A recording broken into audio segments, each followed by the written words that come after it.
Mari sekali lagi kita masuk dalam doa. Tuhan, kami datang padamu, kami mau persiapkan hati kami Tuhan untuk menyambut firman-Mu. Roh Kudus-Mu telah berada dalam hati kami masing-masing.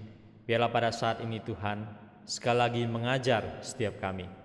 Pakai juga Tuhan hamba-Mu untuk boleh menyampaikannya secara benar dan secara jelas. Terima kasih ya Tuhan, demi nama Yesus Kristus, segala doa dan puji syukur kami panjatkan. Amin. Selamat pagi Bapak Ibu dan saudara-saudara sekalian. Hari ini dalam chapel kita, saya mengajak kita untuk melihat satu bagian firman Tuhan dari 2 Samuel 13. Mari kita membuka Alkitab kita, 2 Samuel 13. Perikop ini agak panjang, nanti saudara Julio dan Seliana juga akan membantu kita membacakan beberapa ayat. Ayat 1 sampai 6 akan dibacakan oleh Julio, kemudian Seliana ayat 7 sampai 14. Ya, dipersilakan. 2 Samuel 13 ayat yang pertama sampai yang ke-6. Sesudah itu terjadilah yang berikut. Absalom bin Daud mempunyai seorang adik perempuan yang cantik, namanya Tamar, dan Amnon bin Daud jatuh cinta kepadanya. Hati Amnon sangat tergoda, sehingga ia jatuh sakit karena Tamar, saudaranya itu, sebab anak perempuan itu masih perawan, dan menurut anggapan Amnon mustahil untuk melakukan sesuatu terhadap dia. Amnon mempunyai seorang sahabat bernama Yonadab, anak Simea, kakak Daud. Yonadab itu seorang yang sangat cerdik. Katanya kepada Amnon, "Hai anak raja, mengapa engkau demikian merana setiap pagi? Tidakkah lebih baik engkau memberitahukannya kepadaku?" Kata Amnon kepadanya, "Aku cinta kepada Tamar, adik perempuan Absalom, saudaraku itu." Lalu berkatalah Yonadab kepadanya, "Berbaringlah di tempat tidurmu dan berbuat pura-pura sakit. Apabila ayahmu datang menengok engkau, maka haruslah engkau berkata kepadanya, 'Izinkanlah adikku Tamar datang memberi aku makan.' Apabila ia menyediakan makanan di depan mataku sehingga aku dapat melihatnya, maka aku akan memakannya dari tangannya." Sesudah itu berbaringlah Amnon dan berbuat pura-pura sakit. Ketika raja datang menengok dia, berkatalah Amnon kepada raja, "Izinkanlah adikku Tamar datang membuat barang 2 kue di depan mataku, supaya aku memakannya dari tangannya." Lalu Daud menyuruh orang kepada Tamar ke rumahnya dengan pesan, "Pergilah ke rumah Amnon, kakakmu, dan sediakanlah makanan baginya." Maka Tamar pergi ke rumah Amnon kakaknya yang sedang berbaring-baring. Lalu anak perempuan itu mengambil adonan, meremasnya dan membuat kue di depan matanya, kemudian dibakarnya kue itu. Sesudah itu gadis itu mengambil kuali dan mengeluarkan isinya di depan Amnon, tetapi ia tidak mau makan. Berkatalah Amnon, "Suruhlah setiap orang keluar meninggalkan aku." Lalu keluarlah setiap orang meninggalkan dia. Lalu berkatalah Amnon kepada Tamar, "Bawalah makananmu itu ke dalam kamar, supaya aku memakannya dari tanganmu." Tamar mengambil kue yang disediakannya itu, lalu membawanya kepada Amnon kakaknya ke dalam kamar. Ketika gadis itu menghidangkannya kepadanya supaya ia makan, dipegangnyalah gadis itu dan berkata kepadanya, "Marilah tidur dengan aku, adikku." Tetapi gadis itu berkata kepadanya, "Tidak kakakku, jangan perkosa aku, sebab orang tidak berlaku seperti itu di Israel. Janganlah berbuat dosa seperti itu. Dan aku, kemanakah ku bawa kecemaranku? Dan engkau akan dianggap sebagai orang yang bebal di Israel. Oleh sebab itu, berbicaralah dengan raja, sebab ia tidak akan menolak memberikan aku kepadamu." Tetapi Amnon tidak mau mendengarkan perkataannya, dan sebab ia lebih kuat daripadanya, diperkosanyalah dia, lalu tidur dengan dia. Ayat 15, kemudian timbullah kebencian yang sangat besar pada Amnon terhadap gadis itu. Bahkan lebih besar benci yang dirasakannya pada gadis itu daripada cinta yang dirasakannya sebelumnya. Lalu Amnon berkata kepadanya, bangunlah, enyahlah. Lalu berkatalah gadis itu padanya, tidak kakakku, sebab menyuruh aku pergi adalah lebih jahat daripada apa yang telah kau lakukan kepadaku tadi. Tapi Amnon tidak mau mendengarkan dia. Dipanggilnyalah orang muda yang melayani dia, katanya, suruhlah perempuan ini pergi daripadaku dan kuncilah pintu di belakangnya. Gadis itu memakai baju kurung yang maha indah, sebab demikianlah putri-putri raja yang masih perawan berpakaian baju kurung panjang. Kemudian pelayan itu menyuruh dia keluar, lalu mengunci pintu di belakangnya. Lalu Tamar menaruh abu di atas kepalanya, mengoyakkan baju kurung yang maha indah yang dipakainya, meletakkan tangannya di atas kepalanya, dan pergilah ia sambil meratap dengan nyaring. Bertanyalah Absalom kakaknya kepadanya, apakah Amnon kakakmu itu bersetubuh dengan engkau? Maka sekarang adikku, diamlah saja. Bukankah ia kakakmu? Janganlah begitu memikirkan perkara itu. Lalu Tamar tinggal di rumah Absalom kakaknya itu seorang diri. Ketika segala perkara ini didengar Raja Daud, sangat marahlah ia. Dan Absalom tidak berkata-kata dengan Amnon, baik tentang yang jahat maupun tentang yang baik. Tapi Absalom membenci Amnon sebab ia telah memperkosa Tamar adiknya. Bapak, Ibu, dan saudara-saudaraku sekalian, ketika Albert mempersiapkan liturgi untuk hari ini, terus dia tanya pada saya, khotbahnya temanya apa, dari mana? Ya, saya hanya memberikan perikop ini 2 Samuel 13. Dia bilang masih belum tahu mau kasih tema apa gitu. Nah, kalau Bapak, Ibu, saudara-saudara ditanya, mau dikasih tema apa ini yang cocok? Mau dikasih tema apa ini yang cocok? 2 Samuel pasal 13. Macam-macam kita bisa kasihkan, tapi apa kira-kira yang cocok? Apakah sini kita sebut pergaulan muda-mudi? Bisa aja gitu. Ya. Muda-mudi zaman Daud, bisa aja. Ya. Tapi akhirnya kita memilih judul yaitu cinta dan benci. Ya. Akhirnya temu tema ini. Nah, kira-kira tema ini dari mana bisa muncul seperti ini? Dari mana ide datangnya tema ini, cinta dan benci?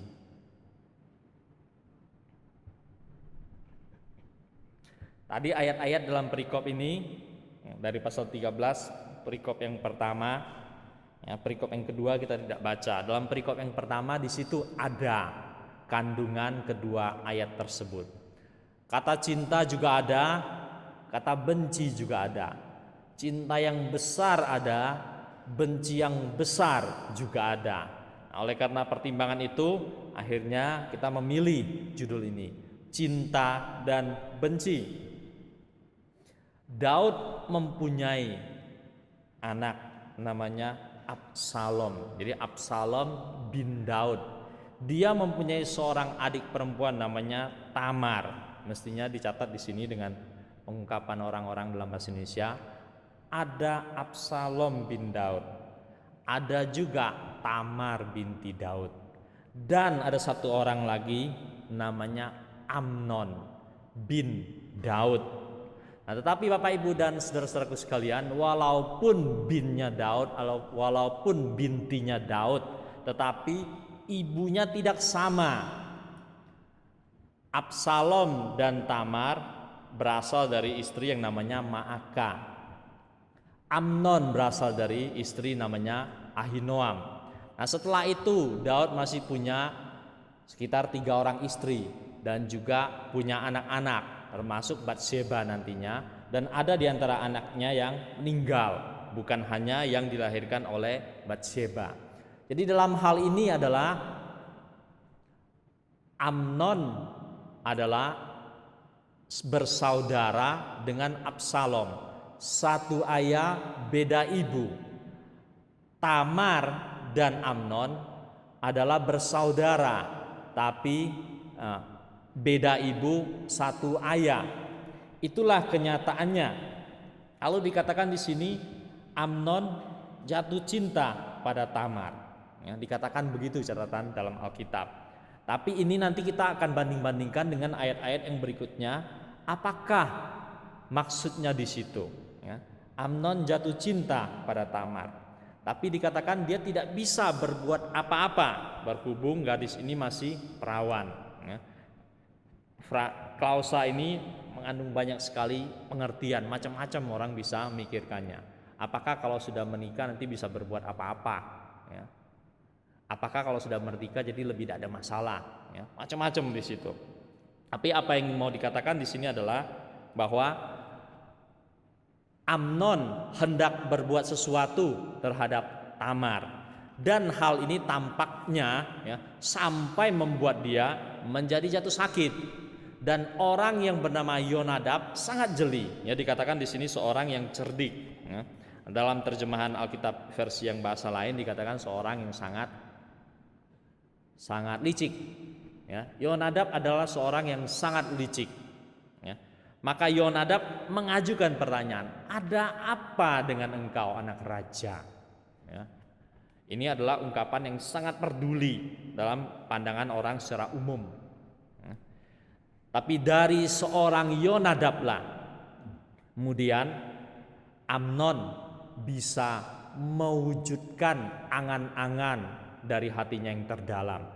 Kemungkinan besar tanpa bantuan seorang Yonadab tidak akan begitu mudah bagi Amnon untuk berbuat ini dan berbuat itu. Tapi atas nasihat dan bantuan seorang Yonadab, maka kemudian dia bisa berbuat ini dan itu. Dirancangkanlah sebuah rencana atas prakarsa dari Yonadab.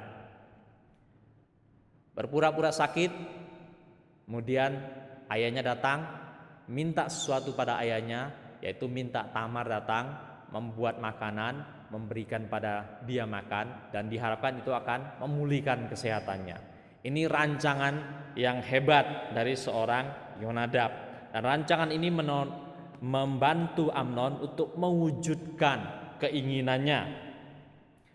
Kemudian Alkitab mencatat bahwa setelah kejadian itu Amnon diutus oleh raja datang membuat makanan, dan tidak hanya membuat makanan, bahkan harus mengantarkan makanan ke dalam kamar Amnon.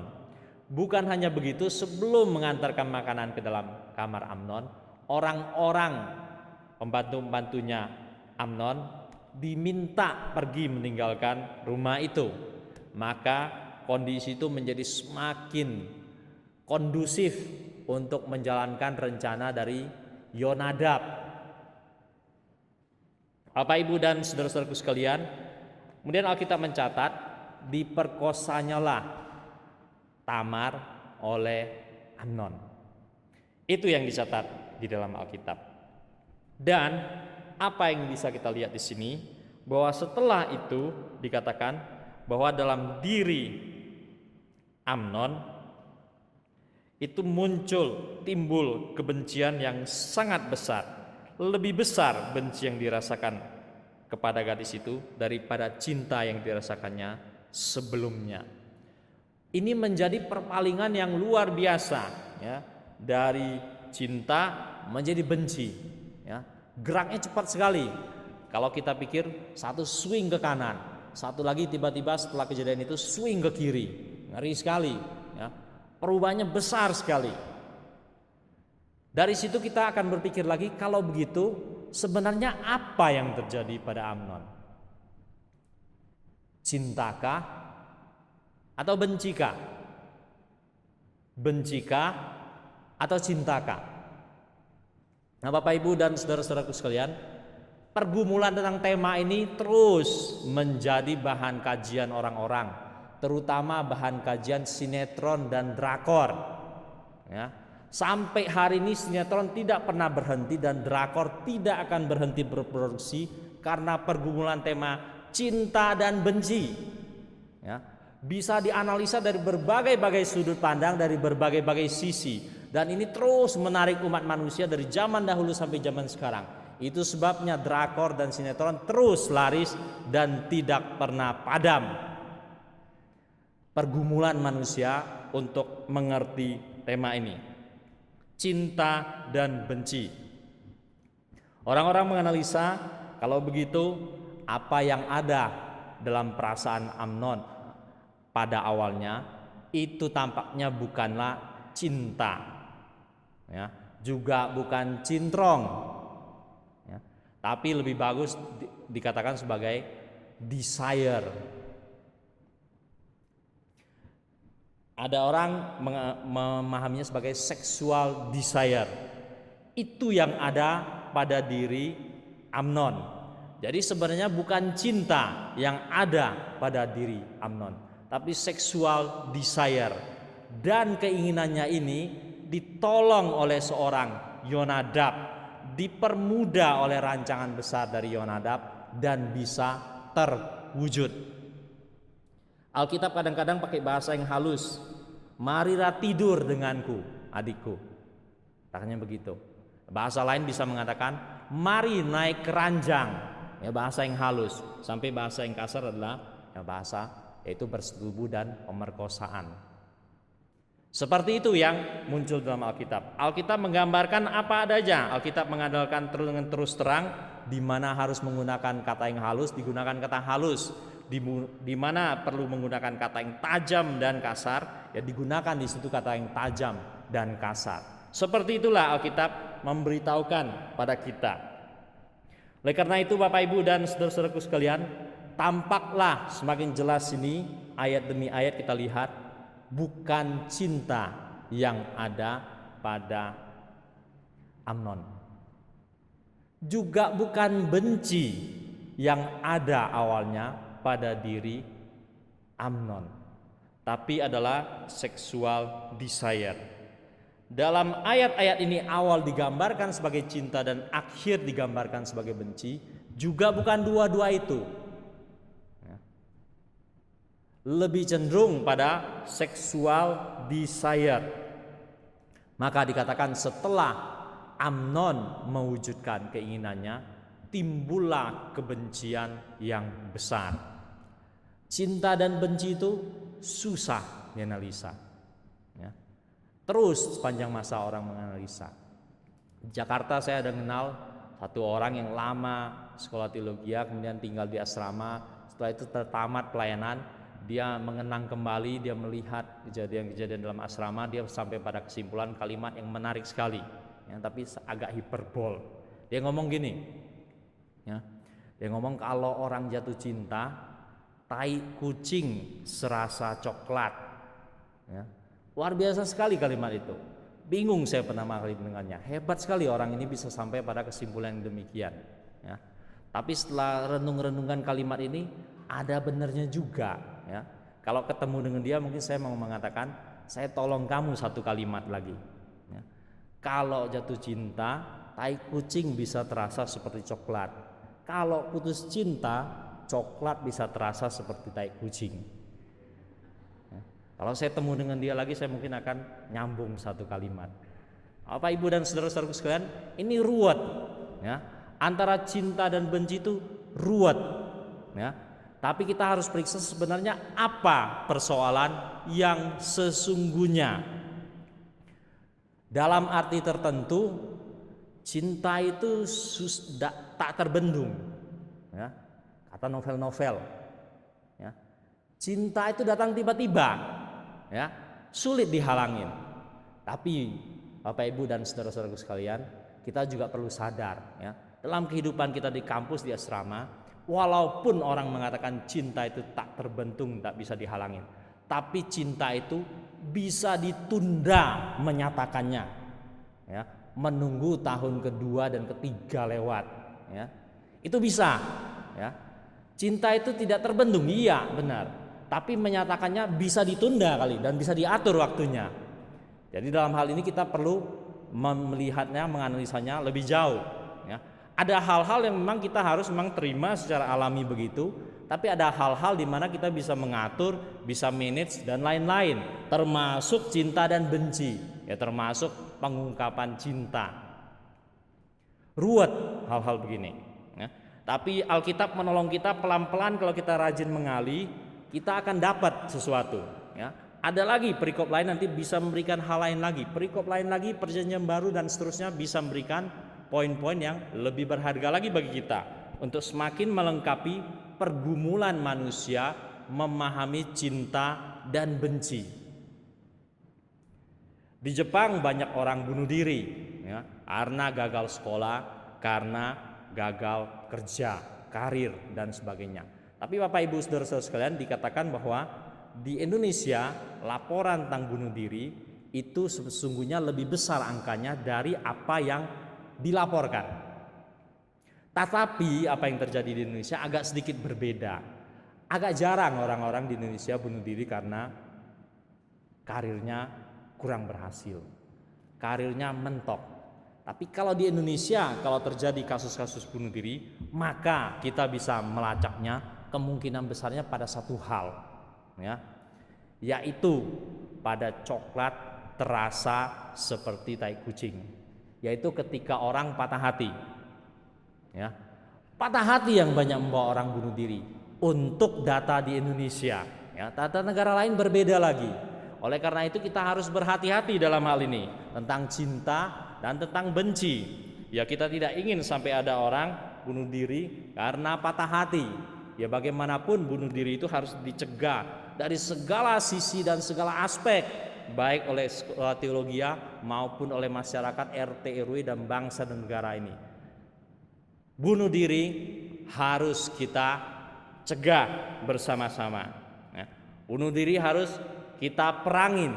Ya, kita tidak ingin siapapun orang itu mengakhiri hidupnya dengan bunuh diri. Ya, sesusah-susah apapun kita menjalani hidup, atau sesukses-sukses apapun kita menjalani hidup, kita tidak mengakhirinya dengan bunuh diri, tapi kita mengakhirinya dengan gilang gemilang.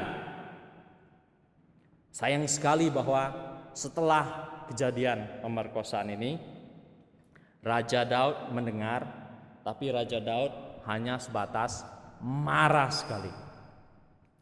Dia marah sekali. Padahal Raja Daud itu adalah seorang raja. Padahal Raja Daud itu adalah seorang ayah. Dalam kapasitasnya sebagai seorang ayah, dia harus berbuat sesuatu. Dan lebih lagi dalam kapasitasnya sebagai seorang raja, dia harus berbuat sesuatu. Dia harus mengambil tindakan, dia harus mengambil keputusan, dan dia harus menjalankan disiplin. Ada aturan-aturan Taurat yang mengatur semuanya itu, dan itu sangat jelas. Tapi Daud tidak memainkan peranan sebagai ayah, Daud juga tidak memainkan peranan sebagai seorang raja. Dia tidak mengerjakan tugasnya baik sebagai seorang raja maupun seorang ayah. Bapak, Ibu dan saudara-saudaraku sekalian, ini hal yang sangat disesalkan. Barangkali Daud punya kesulitan-kesulitan sendiri, ya, oleh karena dia sudah punya skandal dengan Batsheba. Barangkali Raja Daud juga punya kesulitan-kesulitan sendiri, oleh karena Amnon adalah calon pengganti tahtanya dalam pemikiran masyarakat Timur Tengah kuno. Daud mempunyai kesulitan, tapi Daud tidak mengambil keputusan, Daud tidak mengambil tindakan, Daud tidak menjalankan disiplin. Ini hal yang sangat merugikan keluarganya. Seandainya Raja Daud mengambil keputusan menjatuhkan disiplin, maka sejarah perjalanan keluarga Daud tidak akan semuram seperti apa yang dicatat di dalam Alkitab dalam pasal-pasal selanjutnya. Tamar diperkosa oleh Amnon, Amnon dibunuh oleh Absalom. Absalom melarikan diri dan melakukan pemberontakan. Absalom akhirnya mati tewas dalam peperangan. Dan dilanjutkan lagi, seorang bangkit bernama Adonia juga memberontak terhadap Daud. Begitu suramnya keluarga Daud setelah pasal 13 ini. Oleh karena Daud tidak mengambil tindakan apapun, walaupun dia marah, sangat disayangkan. Daud adalah seorang yang sangat berhasil di satu sisi, tapi di lain pihak adalah seorang yang juga yang gagal di sisi yang lain. Tapi satu hal sangat jelas, Daud adalah seorang raja yang sangat-sangat diperkenan oleh Tuhan. Dia menjadi standar untuk mengukur raja-raja Israel dan Yehuda sesudah dia. Inilah Daud di mata Tuhan. Nah, Bapak, Ibu, dan saudara-saudaraku sekalian, siapapun kita adanya, kalau kita berada dalam posisi yang sulit seperti Daud, kita tetap harus mengambil tindakan, harus mengambil keputusan. Kalau tidak, itu akan merusak dirimu, keluargamu, dan lingkungan sekitarmu. Tapi ketika engkau berani untuk mengambil keputusan tindakan, dan tindakan itu benar, kemungkinan besar engkau akan mencegah banyak hal-hal yang rusak yang bakal terjadi dibanding kalau kita tidak mengambil sikap apapun. Inilah paling tidak yang kita bisa pelajarin dari perikop ini. Kisah Amnon dan Tamar. Kita bisa melihat hari ini dari sisi seorang Amnon.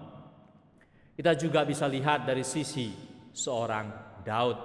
Dan Bapak, Ibu, saudara-saudara sekalian masih bisa melihat mengali bagian ini dari sisi-sisi yang lain, dari seorang Absalom, dari seorang Yonadab, dan para pembantu Amnon, dan seterusnya dan seterusnya. Biarlah firman Tuhan pada hari ini boleh membekali kita untuk lebih memahami pergumulan manusia sepanjang sejarah tentang cinta dan benci. Amin. Mari kita berdoa. Ya Tuhan, Bapa kami di surga, terpujilah dan mulialah nama-Mu. Makasih ya Tuhan, melalui apa yang terjadi di tengah-tengah keluarga Daud, kejadian pada Amnon dan Tamar, kami juga boleh belajar bersama Tuhan. Tuhan pimpin, Tuhan tolong kami. Setiap kami menjalani kehidupan kami masing-masing, tolong kami untuk menjalani kehidupan kami secara benar dan bertanggung jawab. Juga orang-orang di sekitar kami, keluarga kami, teman-teman, sanak famili, juga orang-orang dalam gereja, sama jemaat. Biarlah kami terus mawas diri satu dengan lainnya Tuhan. Makasih ya Tuhan, terpujilah dan mulialah nama-Mu.